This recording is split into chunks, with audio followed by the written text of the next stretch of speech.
It's time to break down the latest chapter of the JoJoLands, where today we have chapter 33, Usagi, Fraud and Suspicion, Part 1, which is the start of a whole new act for this part, as following the climax at the mega yacht, the story really had to release a lot of its tension and slow down for a bit, while the game tried to figure out what we actually want to do with this vast fortune now that we've acquired Howler's Land. And while that's kinda what's going on, in typical JoJo fashion, Araki goes about things in a way I never expected and makes a really bold decision for this story, and doing something we haven't seen in JoJo since Phantom Blood, but truly this is something new for the series, as well as brings back a previous character we have not seen in a long time. So let's dive right into this new chapter, starting with the cover page, which features an absolutely stunning Dragona rocking a tube top miniskirt combo made out of money, representing their newfound fortune, but as the flavor text reveals, there are some things wealth does not fulfill. Also on the cover page, we have lots of details about the upcoming JoJo Pact March, which will feature the release of JoJoLands Volume 8, the Steel Ball Run animes premiering,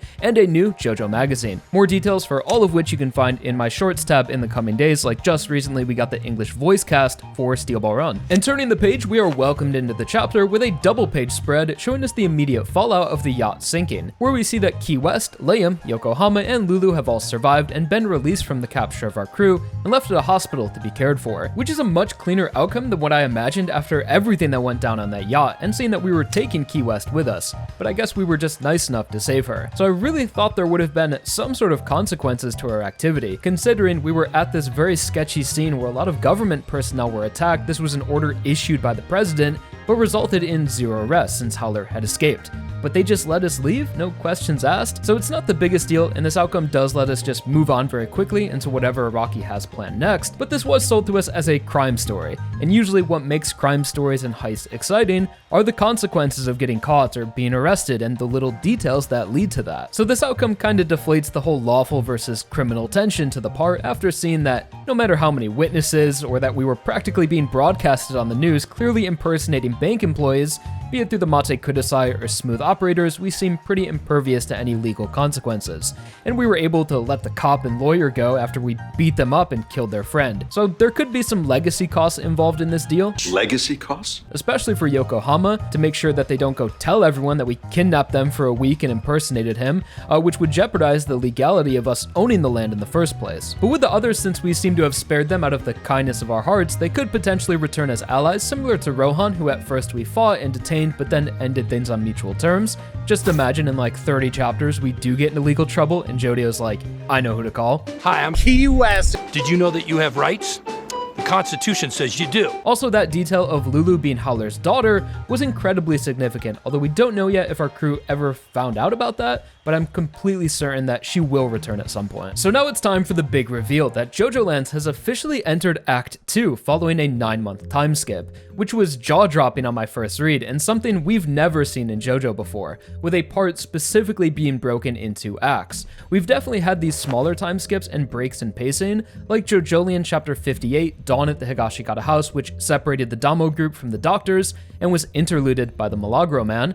Funny how that arc seems to be more relevant than ever in Part 9, and in Steel Ball Run, the time between the Mississippi River and Lake Michigan also had some time skip vibes as the story was transitioning to a new setting and putting more of a focus on Johnny as the protagonist. But this is a legit time skip, which feels like a new season, or sequel even, that calls back to the start of the part, creating symmetry between the acts, which shows how much the characters have grown since then. Much like how a TV show or movie might place a character in a familiar setting or framing, but in a whole new context, which allows the viewer to reflect on how much they've changed since the last time you saw them there. This is seen through Jodio now in the driver's seat, contrasting the opening of Chapter 1 and the other moments where he was this carefree passenger. But now in Act 2, almost a year later, Jodio is nearing the end of his adolescence and is now a licensed driver who has more responsibility and agency over himself. So the point of calling this JoJoLands Act 2 is very intentional, as the term act in JoJo has always been associated with evolution, going all the way back to Koichi, whose stand Echoes was named in X to reflect the user's evolving mental strength, and this concept was brought back in Johnny's journey of growth and redemption. So we've seen Araki approach characters in terms of acts, but applying that to an entire part is something totally new,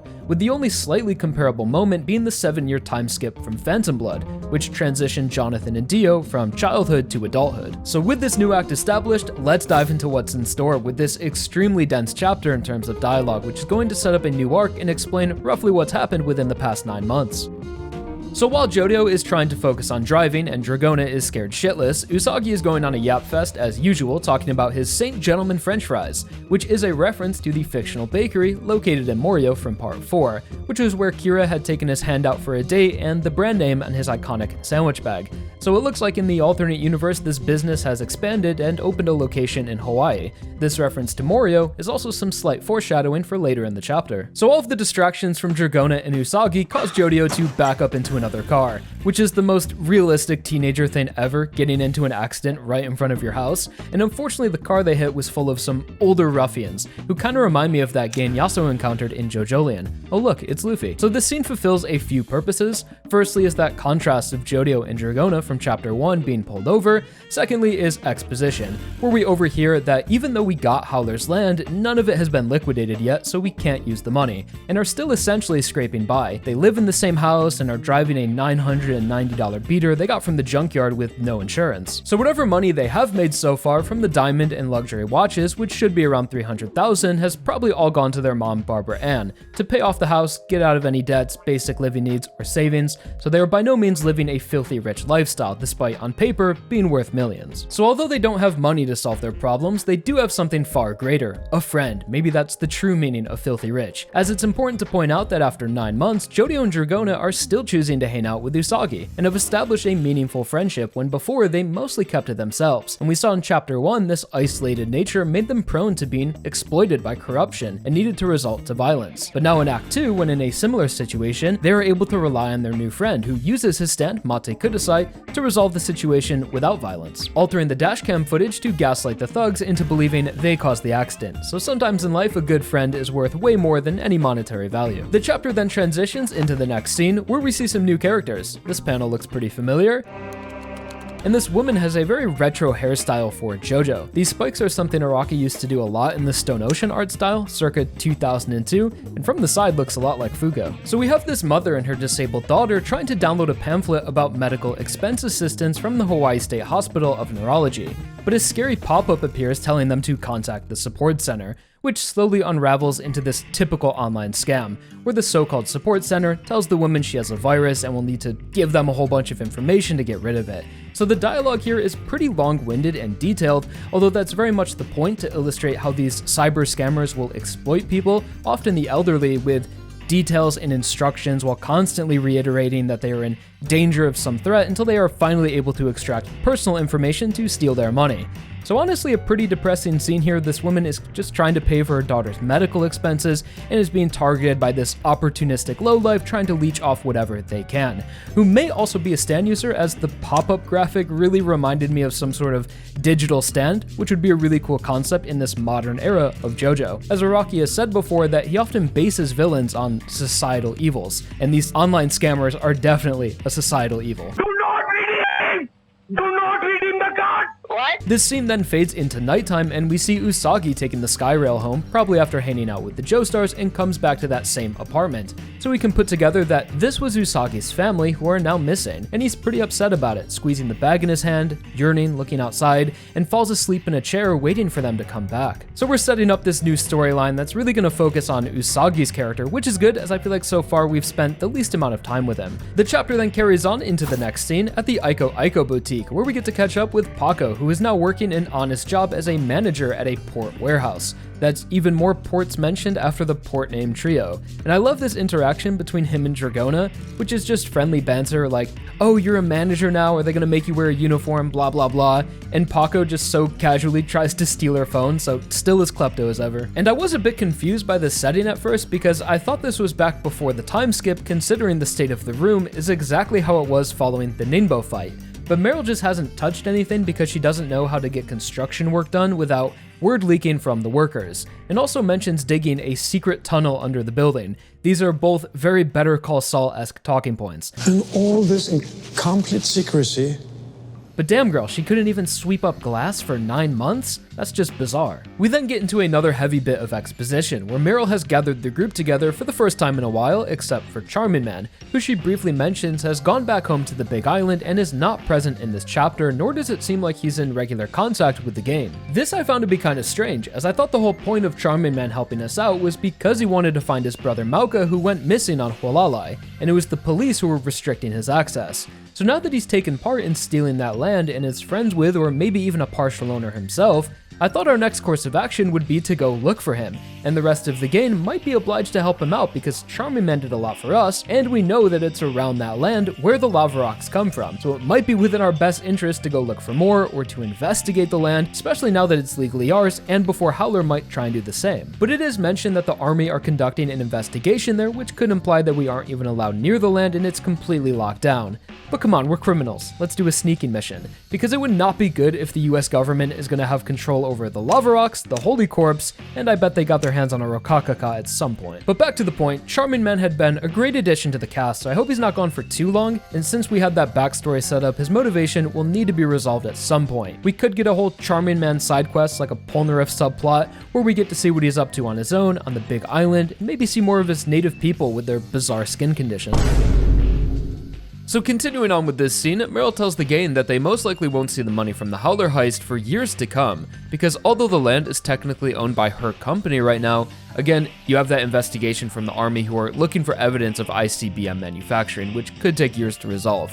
And in the meantime, the land can't be bought or sold, all while the culpable party, Howler, has gone completely underground. And no one is taking this news harder than Usagi, whose family has been struggling financially, trying to seek treatment for his sister's medical conditions, which has also seemingly made them this target for the cyber scammer due to their large expenses. So he's reasonably pretty pissed about the Howler delay because he's running out of options, as his mother cleaned out their bank account that was upwards of 300,000, and the scam she's falling for has taken a more sinister turn, with the family leaving Usagi behind for unknown reasons. And while he's freaking out, we get this great Meryl Paco moment. Paco's like a damn guard dog where all it takes is this glance from Meryl and he just chokes out Usagi cold, but not really in a malicious way, just shutting him up so they can work through the problem. So we're still cool with Usagi and we want to help him out. So through the magic of Jojo's laptop, we get all of this info on the mother's transactions and learn that she recently signed an agreement saying that when Tori, the daughter, dies, her organs can be donated to someone, which are very valuable. And this is much worse than just Google Play gift cards, where it looks like the end goal for this scammer is to have the daughter die in an accident or by a lack of medical care and cash in on her organs for a final payout. So due to the severity of these intentions, I would say that this internet scammer is definitely going to be the villain of the next arc, or maybe even act, as they could possibly be a larger antagonist like Howler that is engaging in a societal evil and will need to work our way up as we unravel the mystery of this whole cyber fraud operation. As in the final pages of the chapter, JoJo, the leader of our team, makes it clear that their goal is going to be to take everything these people have and climb higher, which was his exact mindset when going after Howler, a mindset instilled into him by someone he truly admired. Although this time around, we don't have a magic lava rock to make it all happen, but we might know a way to find more. And we see JoJo call up an old friend who turns out to be none other than Rohan Kishibe. He's finally back. And he was really excited to hear from JoJo again, but unfortunately isn't in Hawaii, rather back home at his studio in Morio. There's the same gentleman foreshadowing from the start of the chapter, coming back full circle. So the return of Rohan, again, it's creating a sense of symmetry with Act 1 and Act 2, getting to see these characters interact again, now roughly after 25 chapters of growth. And I've always been a big advocate that Rohan should return in this story. He worked great in a mentor role, he implied that him and JoJo would meet again, and he clearly knew more about the lava rocks than he ever let on, such as how he learned about them in the first place and found something that was impossible for Howler to find for decades. I even made a whole theory about his potential connections to the alternate Speedwagon Foundation, but that was more of a fun stretch. So I'm not sure what value Rohan is going to be able to provide to us just over the phone, or if that would even be an interesting way to go about things. We already know where he found them and the fact that they deteriorate, so that's all redundant. So I think JoJo has something different in mind that could involve Rohan that's gonna help us out with our Usagi situation. And I think it would be so cool if Act 2 had us travel to Japan to see Rohan and get to see Morio again,